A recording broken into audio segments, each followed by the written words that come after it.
And now, BillyCBoxing.com presents Thumbs Up, Thumbs Down with Billy C.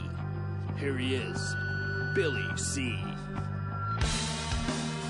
And we're coming at you from the Billy C studio in Lake George, New York. I'm Bill Calogero, and it's time for BillyCBoxing.com's Thumbs Up, Thumbs Down for Thursday, May 10th in the year 2012. I got a couple of thumbs up and a couple of thumbs down. First, hey, just a reminder, if you leave a comment for our Thumbs Up, Thumbs Down program, make sure you tune in to the next Talking Boxing with Billy C radio show. We respond to all comments on the Talking Boxing show. So if you want to hear our thoughts on your comments, tune in to Talking Boxing with Billy C right on the same dial that you're looking at right now. So thumbs up today goes to Glen Johnson for being Glen Johnson. Glen Johnson is the man, in my opinion. A lot of today's media likes to use the term throwback when they're talking about fighters of today. However, one of the only real throwback fighters in boxing today is Glen Johnson. This guy, once again, will take on a young gun, so to speak, in Andres, the Polish Prince von Farah, on July 13th. The thing is, I think Johnson's going to win this fight, and it's ultimately going to set him up for another shot at someone's title.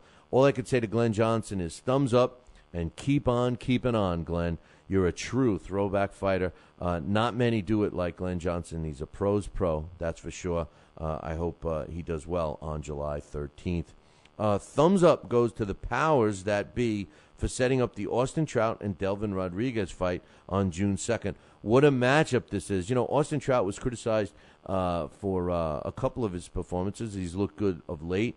And Delvin Rodrigues, well, he's had some ups and downs during his career. Sometimes he looks good. Sometimes he looks bad. You know, I've been ringside when he was knocked out cold after he was winning a fight handily on an ESPN event. And then who can forget the two fights with Paulie Warlock? I mean, this guy has gotten another chance, and he's got a really good opportunity against Austin Trout. Austin Trout, on the other hand, has an ability to, has the opportunity, I should say, to really make a name for himself. Despite having a belt, there's so many belts around, he needs a big win. And Delvin Rodrigues right now would be a guy that a good performance against Delvin Rodrigues would increase the value of Austin Trout. But make no mistake, Delvin Rodrigues knows the opportunity he's in, because if he beats Austin Trout, not only is he in line for some big paydays down the road, he'll end up with a world title. So I love the fight, man. So thumbs up to whoever made that fight happen. And my last thumbs up goes to English heavyweight David Price for staying busy and doing what he needs to do in order to continue his rise in the heavyweight division. He takes on a tough opponent in Sam Sexton for the vacant British and Commonwealth heavyweight titles on May 19th. You know, we're looking at these big fighters of today, 6'5" and bigger. He's 6'8". You know, we always wonder how good are they? Are they athletic and everything else? We see that the Klitschko's are. David Price is this next group of big heavyweights coming up. He and guys like Tyson Fury, a lot is out, still has to be out on these guys, whether what role they're going to fill. I think this will indicate for David Price where he sits, because Sam Sexton is a good opponent. So thumbs up to David Price. Now, thumbs down. First thumbs down goes to my man Lou DiBella. I love Lou DiBella. I love the whole organization, but I can't stand the lack of opposition that they've put in with Seanie Monaghan. This guy hasn't fought anyone. Go check him out. He's 13-0.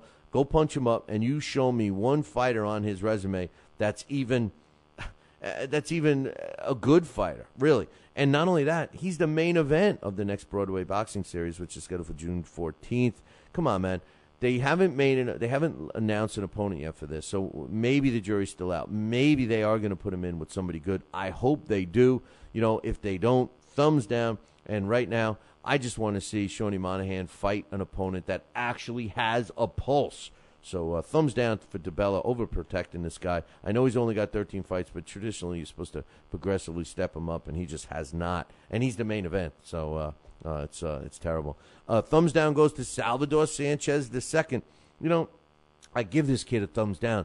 Now, whether it's his whether he should legitimately get the thumbs down or maybe his promotional team or his management team or whatever. But whoever decided to use the late, great Salvador Sanchez name and call this guy Salvador Sanchez II. Now, he is related. He is the nephew, but they're calling him the second. This guy does not resemble his uncle in any way, shape, or form, except a little bit in the looks department and the fact that he wears the late, great Salvador Sanchez's trunks. Hey, listen, this guy can't fight like his uncle did. To give you an idea, I was cutting up Lou DiBella's Seanie Monaghan just a second ago. To give you an idea, look at Salvador Sanchez's record. He even has a title. And the funny thing about it is, today's Thursday. He's fighting on Saturday, and he's still listed as TBA. They don't even have the Tijuana taxi cab driver, as Greg Haugen likes to put it. They don't even have him signed up yet. So they haven't fought anybody on Salvador Sanchez's team. Listen, he doesn't look like his uncle as much as he looks like Juan Epstein from Welcome Back, Kotter. So go punch up Welcome Back, Kotter. Look for Juan Epstein. You tell me he doesn't look like him. And finally, thumbs down goes to VADA, V-A-D-A. It stands for the Voluntary Anti-Doping Association. It goes thumbs down to them, to Team Peterson, and the Nevada State Athletic Commission for not informing all the parties sooner than they did about the Lamont Peterson situation. As a result, too many people are going to lose tons of money. This includes the promoters, which we heard, the networks, the fighters, the managers, et cetera, et cetera, et cetera. But the most of all, the people that are going to lose the money are fans, especially the fans that were going to make the trip all the way from England to the United States, to Vegas, to watch Amir Khan fight. These guys have lost tons and tons of money, and I believe that it goes on the shoulders of the Anti-Doping Association and the Nevada State Athletic Commission for not informing. Team Golden Boy, Richard Schaefer, has said that they had contracts that said that they needed to be informed.